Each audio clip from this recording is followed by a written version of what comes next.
Alright, back again with Matthew Lloyd for another season preview, this time the Geelong Cats. Lordo, probably the biggest trade haul of the off-season. Yeah, it was. It was Jeremy Cameron has come in.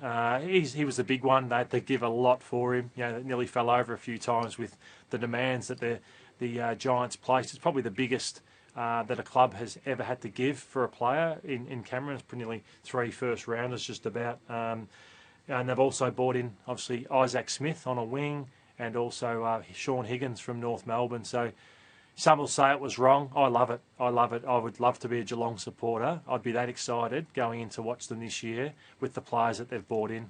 They let go, obviously, Cockatoo to Brisbane, but wasn't playing much anyway. So they always give you a chance. They always have you believing that they can win a premiership, and I'd love that at the club I support, the Bombers, because you haven't had that hope like Geelong currently have. I guess in the past, Richmond's sort of been seen as the most powerful forward line in the comp with Lynch, Riewoldt and Martin.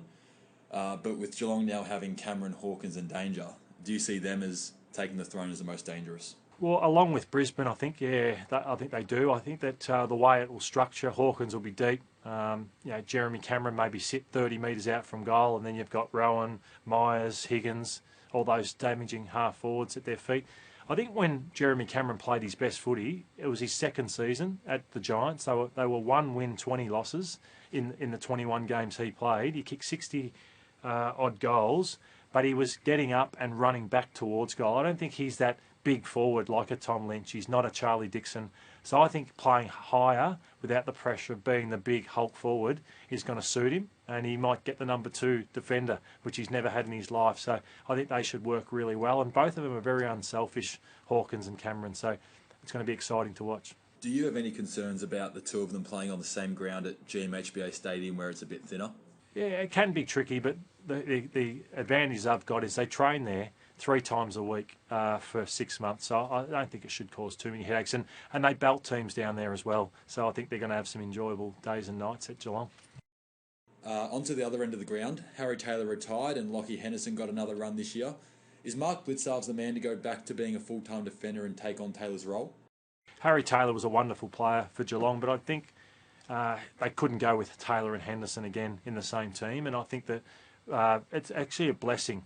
Blicavs is a 2-time best and fairest winner. I know one was on a wing, one was in defence, but I know I'd rather Blicavs on a wing. If I'm a key forward going down, I don't want to see Blicavs coming on me because of his running ability, whereas now we're going to see him in defence. Henderson, still the jury's out. Good year, but I like what they've got coming through with Henry, O'Connor, Kolajasny and all those guys. I think they're pretty solid, and Geelong defend as a team as well as anyone, so I think Blicavs going, but they'll cover that pretty well. Last year was really just another year where they finished in a great ladder position but couldn't convert it into a premiership. What's the pressure like on them this year to go all the way and win a flag? Yeah, there's huge pressure because they've gone all in. All chips are in to win the premiership. Nothing but a premiership will satisfy probably Geelong fans, and Chris Scott often comes under a lot of pressure for that.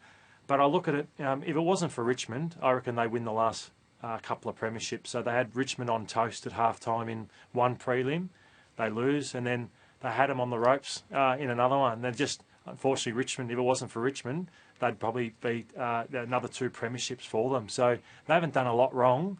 They've just fallen short against the best team in the competition, and probably a deeper team. So it's probably their depth which has been a bit of concern. So yes, pressure's on, but pressure's a good thing because people expect them to be in the mix again this year.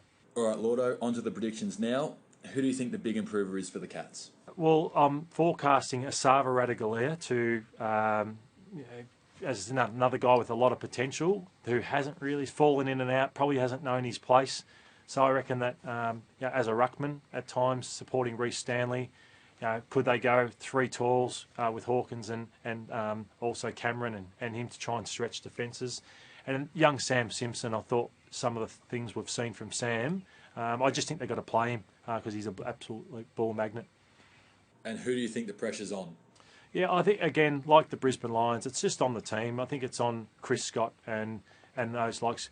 Isaac Smith, should they have taken him? Sean Higgins, should they have taken him? They're all the questions that are going to be said if they don't go in and win the premiership. But I actually applaud them for going for it because I think with Dangerfield, Selwood, Hawkins, maybe their last big year where they're at the peak of their powers, I think they've done the right thing by loading up again. Where do they finish on the ladder, and how deep do they go in finals this year? Yeah, they'll be in the top four, Geelong, and then it just comes down to can they perform on that given day. I think that's the key for them. So, yeah, they'll be thereabouts.